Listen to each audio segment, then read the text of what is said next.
एक समय की बात है कि रानीपुर का जंगल बहुत सुंदर, शांत और हरा भरा था। रानीपुर के जंगल के सुंदर पंछियों की वजह से उसकी खूबसूरती में और इजाफा हो रहा था। वहाँ के सभी पंछी एक दूसरे का बहुत ख्याल रखते और मुश्किल समय में एक दूसरे के काम आते।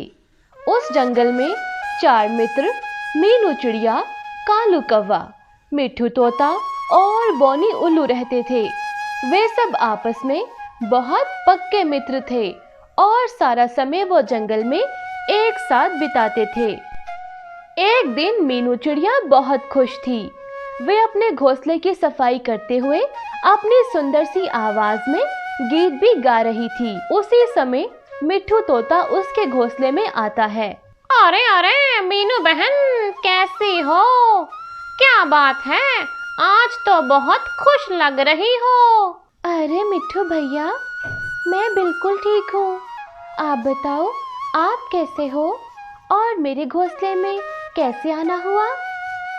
अरे मैं तो यहाँ से गुजर रहा था, तुम्हारे सुरीले गीत सुन के रुक गया। क्या बात है, अपनी खुशी हमसे भी तो बांटो।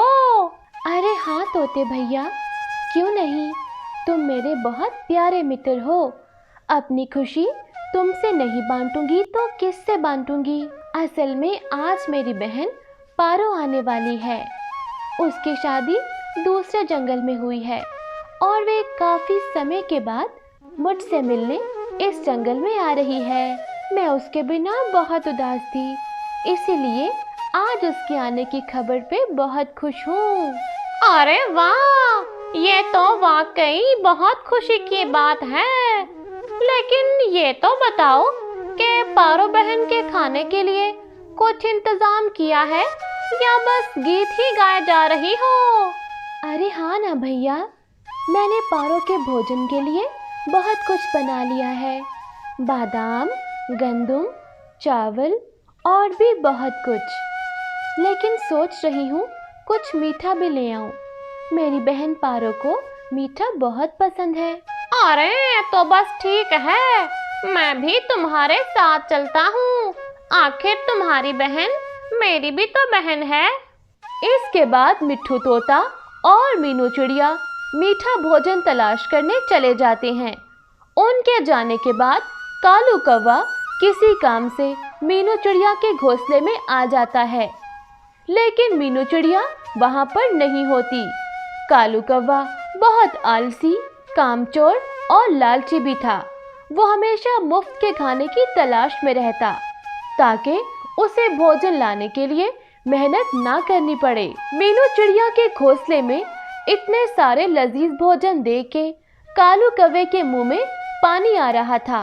अरे वाह, मेरी तो ईद हो गई। इतना लजीज भोजन, वो भी इतना ढेर सारा। लगता है मीनू बहन ने बहुत मन लगा के ये सब तैयार किया है, लेकिन मैं उसकी इजाजत के बिना ये कैसे खा सकता हूँ? कालू कौवा अपने मन पे काबू रखने की बहुत कोशिश करता है, मगर ये मजेदार भोजन देख के उससे रहा नहीं जाता और वे सोचता है, अरे ये तो इतना सारा भोजन है, अगर इसमें से थोड़ा सा खा लूं तो क्या फर्क पड़ेगा? और मीनू बहन बहुत दयालु है, वो मुझे कुछ नहीं कहेगी। थोड़ा थोड़ा करके कालू कौवा वो सारा भोजन खा लेता है जो मीनू चिड़िया ने अपनी बहन पारो के लिए तैयार किया था। अरे ये मैंने क्या किया?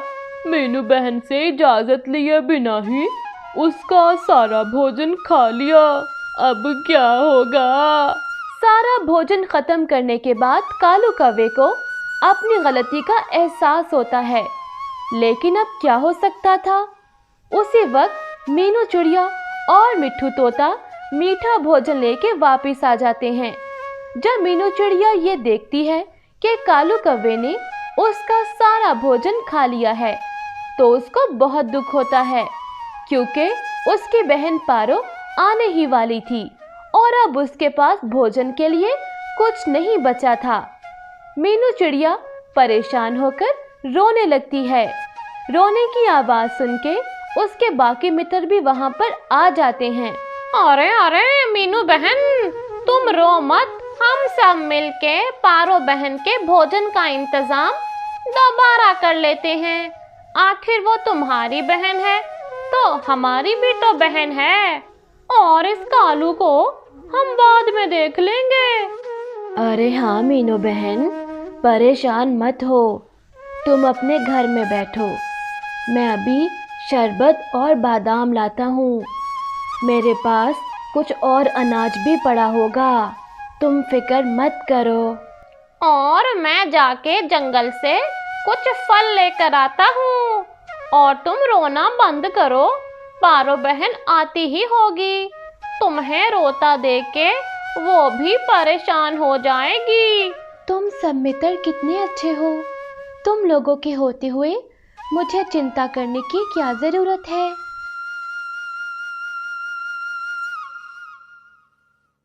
कुछ देर के बाद बोनी उल्लू और मिट्ठू तोता खूब मजेदार भोजन का इंतजाम कर देते हैं और सब मिलकर पारो चिड़िया की खूब सेवा करते हैं।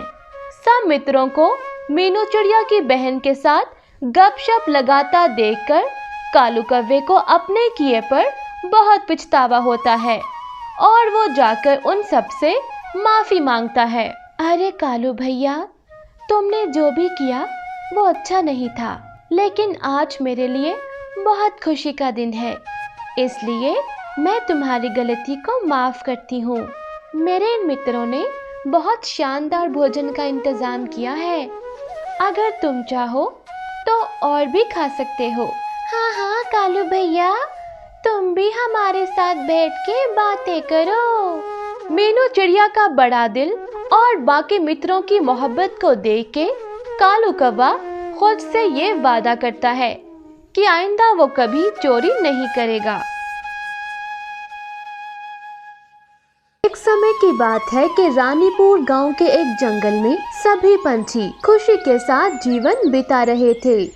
उस जंगल में बहुत शांति थी और सभी पंछी एक दूसरे का बहुत ख्याल करते थे। उसी जंगल में एक मीनू चिड़िया भी रहती थी। वे बहुत बुद्धिमान थी और सब पंछियों का बहुत ख्याल करती थी। अगर किसी भी पंछी को उसकी मदद चाहिए होती तो वो कभी भी इनकार ना करती। इसी वजह से जंगल के तमाम पंछी उसे बहुत पसंद करते। मीनू चिड़िया के घोंसले के करीब ही एक पेड़ पर कालू कौवा, मिट्ठू तोता और लक्ष्मी कबूतरी भी रहते थे। ये सब आपस में मित्र थे। एक रोज अचानक से लक्ष्मी कबूतरी बहुत बीमार पड़ गई। उसको बहुत तेज बुखार था, जिसके कारण वो कोई भी काम नहीं कर सकती थी। मीनू चिड़िया को जब इस बात का पता चला तो उसने सोचा, अरे इस मुसीबत के समय में मुझे अपने मित्र लक्ष्मी की मदद करनी चाहिए। पता नहीं उसके बच्चों ने भोजन भी किया होगा कि नहीं। मैं भी जाके उसके बच्चों को भोजन ला के देती हूँ और लक्ष्मी को दवा भी ला के देती हूँ। फिर मीनू चिड़िया लक्ष्मी के घर जाकर उसको दवा पिलाती है और लक्ष्मी के बच्चों को भोजन करवाती है। वे इसके बाद लक्ष्मी के घर के सारे काम भी कर देती है। अरे मेरी प्यारी मित्र मीनू, तुम बहुत अच्छी हो। तुमने मेरी बहुत सेवा की है। तुम्हारा ये एहसान मैं कभी नहीं भूलूंगी। अगर आज तुम ना होती तो मैं बुखार से और मेरे बच्चे भूख से मर जाते। अरे नहीं लक्ष्मी बहन, ऐसा मत कहो। हम सब पंछी आपस में मित्र ही नहीं भाई बहन हैं। अगर हम एक दूसरे का ख्याल नहीं करेंगे तो कौन करेगा। तुम ऐसा मत सोचो, तुम आराम करो और जल्दी से ठीक हो जाओ। इसके बाद मीनू चिड़िया वहाँ से चली जाती है। रास्ते में उसे मिट्ठू तोता मिलता है। वे इसके पास कुछ लम्हों के लिए बैठ जाती है और बातें करने लगती है। अरे मीनू चिड़िया, आज तो लगता है बहुत थक गई हो। कहाँ से आ रही हो तुम? हाँ मिट्ठू भैया, आज मैं बहुत थक गई हूँ। पहले अपने घर का सारा काम किया, फिर पता चला लक्ष्मी बहन बीमार है। फिर उसके घर गई ताकि उसके लिए दवा ला सकूं और उसके मासूम बच्चों को भोजन करवा दूं। मीनू चिड़िया, ये तुमने बहुत अच्छा किया। तुम हमेशा सबकी सेवा करती हो। मुझे तुम्हारा मित्र होने पे फख्र है। अब लक्ष्मी बहन की तबीयत कैसी है? लक्ष्मी अब कुछ बेहतर है। 1-2 दिन में वो बिल्कुल शक्तिशाली हो जाएगी। मैं तब तक उसका बहुत ख्याल रखूंगी। ठीक है बहन, कल मैं भी तुम्हारे साथ चलूँगा। इसके बाद वे दोनों अपने अपने घर पे चले जाते हैं। पास एक पेड़ पे बैठा कालू कौवा उनकी बातें सुन रहा था। वह मीनू चिड़िया से बहुत जलता था कि सब उसकी तारीफ क्यों करते हैं। वो सोचता है, आखिर मैं ऐसा क्या करूं? सब पंछी इस मीनू चिड़िया को अच्छा कहने के बजाय बुरा कहने लगे। पता नहीं ये मीनू चिड़िया खुद को क्या समझती है। अब मैं इसको मजा चखा के रहूंगा। कालू कौवा मीनू चिड़िया से बहुत हसद करता था। उसने मीनू चिड़िया की गंदुम में जहर डाल दिया ताकि कल जब वो लक्ष्मी के बच्चों को भोजन करवाए तो वो जहर वाली गंदुम खा के मर जाएं और सारा इल्जाम मीनू चिड़िया पर आ जाए। जब कालू कौवा मीनू चिड़िया की गंदुम में जहर डालने लगता है तो मिट्ठू तोता उसको देख लेता है। वे शोर मचा के सभी पंछियों को बुला लेता है और सबको कालू कौवे की काली करतूतों के बारे में बता देता है। अरे भाइयों, मुझे माफ कर दो। मैं तुम सबको मीनू चिड़िया की तारीफ करते देखता था तो मुझे जलन होती थी, इसीलिए मैंने ऐसा किया। मुझे माफ कर दो ना। अरे कालू कौवे, तुम्हें शर्म आनी चाहिए। मीनू बहन जैसा बनने के बजाय तुमने उसे बुरा बनाने का सोचा और तुम्हें लक्ष्मी और उसके मासूम बच्चों का भी ख्याल नहीं आया। तुम इतना कैसे गिर सकते हो? मीनू चिड़िया और लक्ष्मी बहन, प्लीज मुझे माफ कर दो। मैं अब ऐसा कभी नहीं करूँगा और सबकी सेवा भी करूँगा। मीनू चिड़िया और लक्ष्मी कबूतरी उसको माफ कर देते हैं। ठीक है कालू भैया, अगर तुम वादा करोगे कि दोबारा ऐसी हरकत नहीं करोगे तो मैं तुम्हें माफ करती हूँ। हाँ हाँ बहन, मैं वादा करता हूँ।